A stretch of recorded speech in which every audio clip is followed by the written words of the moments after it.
Welcome back, everybody. Hope everyone had a wonderful week and a great start to the weekend. I had kind of a funny story this morning before I kind of go into sort of my topic for the day slash rant. I was running a 5K race this morning, and this happens sometimes when you do some of the smaller 5Ks that there isn't the course officials that are helping direct people to which turns to go to are just they're not very seasoned or kind of distracted. So I was leading the race for the first half mile, and then we got to the second turn, and I got directed to turn early through no fault of this person's own. He was trying to also contend with a woman in a minivan who was trying to an SUV who was trying to drive onto the course to be able to go wherever they needed to go, but would have actually potentially run right into me and potentially anybody that was following me, which included a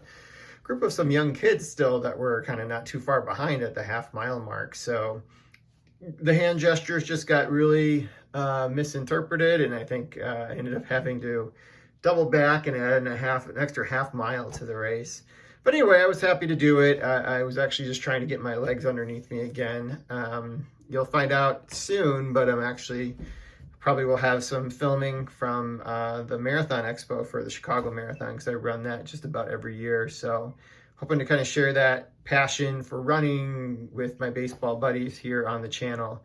So that was my interesting start to the weekend, and I'm still very thankful that I'm able to do this at my age and do it pretty well.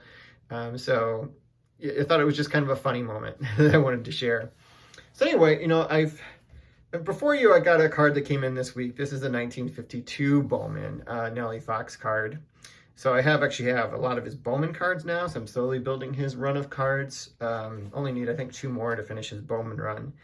But I've been kind of struggling a little bit over the last couple months since I finished the 1967 top set, and that is, which set do I want to be able to go after next? I've kind of gone back and forth on so many different cards and sets at this point, because I could just stick with, right now I'm finishing off my watch list, and I'm working on trying to get the Hall of Famers and future Hall of Famers from 2001 Topps Gold, which will include some pricier cards when I get to Ishiram and Pujols. But once those things are kind of past, I don't really have many projects left to be able to kind of actively work on at that point, apart from trying to get a card from every Hall of Famer, which is a huge project.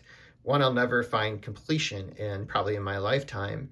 And that's where I kind of like trying to finish things and see, the end game of trying to finish some sets. And I've really enjoyed always building the sets. I love learning about the players that I don't know anything about and played for maybe a season or two. So that's why it's kind of my leaning back towards trying to be able to get a set. And I mentioned this book before, the Bubblegum Card War, which was about the time period when Topps was trying to compete with Bowman for superiority of the children collecting baseball cards in the early 1950s, and eventually lost out and went out of business. But anyway, I've been reading the book, and it kind of got me inspired. I know I have all these top sets, vintage top sets too, and I could easily just continue to go back sequentially and start with 1966, which has a lot of high series cards that are really pricey. So I'm kind of doing the 67 thing over again. And I'm not opposed to it. I just don't necessarily want to do a set that's going to take me 4 years or more to be able to complete, even though I think the 66 is not nearly as scarce as the 67, and there's not as many rookie cards, I think, when you get to that final series for 66. So I've kind of thought about, do I want to start another top set that I've really enjoyed, maybe another one from the 50s, to kind of tackle that. But then you're really getting into some big boy cards when you're talking about trying to complete some of those sets. And 53 is one that I've always wanted to be able to kind of tackle, as well as 56. I don't know if I'm just there yet, but as I read the book, I realized I just don't have a complete set from Bowman from the early years. And I think that's something, because I'm such a card historian, I think that's something I really may want to do at some point. So that's what I'm kind of leaning towards, is trying to be able to do that. But then I changed my mind. I'm like, well, maybe I'll try and get the Diamond Star complete sets from 1935/36. And that only has, I think, 108 cards maybe, or something like that. But they're much more expensive when you get into the stars in there too. So I'm kind of running into that issue. So anyway, I've kind of thought about Bowman, and I think I have a graded card for every Bowman set except for 49. So I can kind of go through each one. So first one might be the 48 set, which I think only has 48 cards, oddly enough. And you have some expensive Hall of Famers from like Musial and Barra. And there's a lot of other Hall of Famers in there because this is the first year you've had a commercially produced card product since prior to the start of World War II. So everybody's a rookie in there, even though they may have been in the league for a few years, including like Enos Slaughter on there. They're all black and white cards, so I think that's kind of cool too. So it's probably something that could be pretty achievable if I wanted to tackle that. 1950, I have one card from 1950, and this is a Luke Appling card here, but there's some pricey cards in there. You have Jackie Robinson in there. You have, I don't know if Musial appears in 50, but like Ted Williams is in there. So that's where it kind of gets a little tricky trying to be able to maybe try and finish that set as you're starting to get in some higher price cards, including also some short prints. So I don't know if that's going to be really the one I go after or not.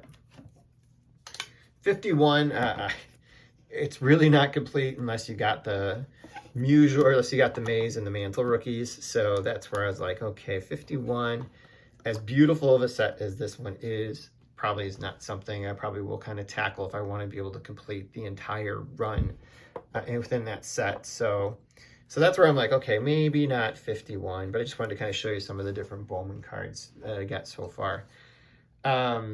52, just talked about that one too. This one could be a little bit more achievable. It's the set, obviously, that lost out to Topps cards when they designed the 1952 Topps cards.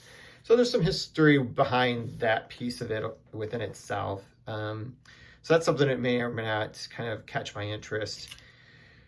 53 color, I'm going to take one to find a room for this one, but 53 Bowman color. So I'll put Musial here in the corner and kind of move Slaughter over a bit so we can fit him in. And this is the one I'm maybe kind of gravitating towards because I think there's 160 cards for it and no short prints.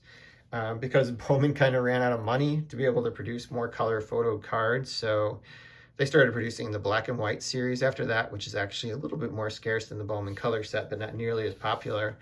But that was kind of their last series, which I think they intended to make colored cards of those, but just didn't have the money to be able to do it because they really blew their budget making these beautiful cards from 1953. And again, as I mentioned, there's 160 of them. And they're actually shorter printed than 53 Topps.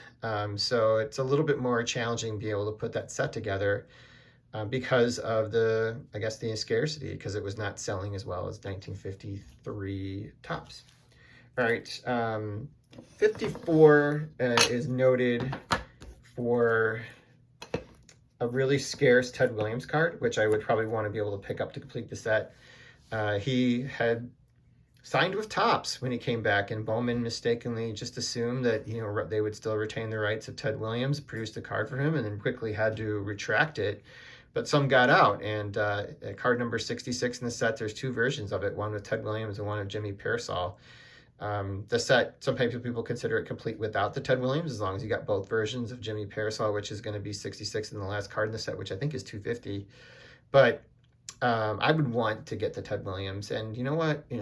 It's not a cheap card, but I also wouldn't call it like an unattainable card, like trying to go after, for example, like the Mickey Mantle rookie in 1951. That would be far out of my budget.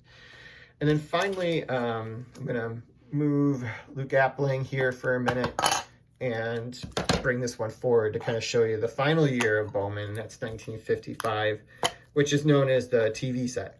They're really beautiful cards, I think, personally. I know that sometimes they get a bad rap in the hobby in comparison to looking like the 1955 Topps cards. The problem with these for me is they show wear so easily. And because this was really at the height of the fight between Topps and Bowman, they had a lot of the rights for some players, but they didn't have them all. So you won't find like Jackie Robinson here. Musial was not in either product of Bowman or of Topps at that time. So you got some players there, but you don't really have all the players that you might want from 1955. Like they don't have a rookie for Clemente or for Kovacs like Topps did. So I'm kind of conflicted at like where I want to go. I'm kind of leaning again maybe more towards Bowman color, even though I know the 48 Bowman here would be pretty easy to complete.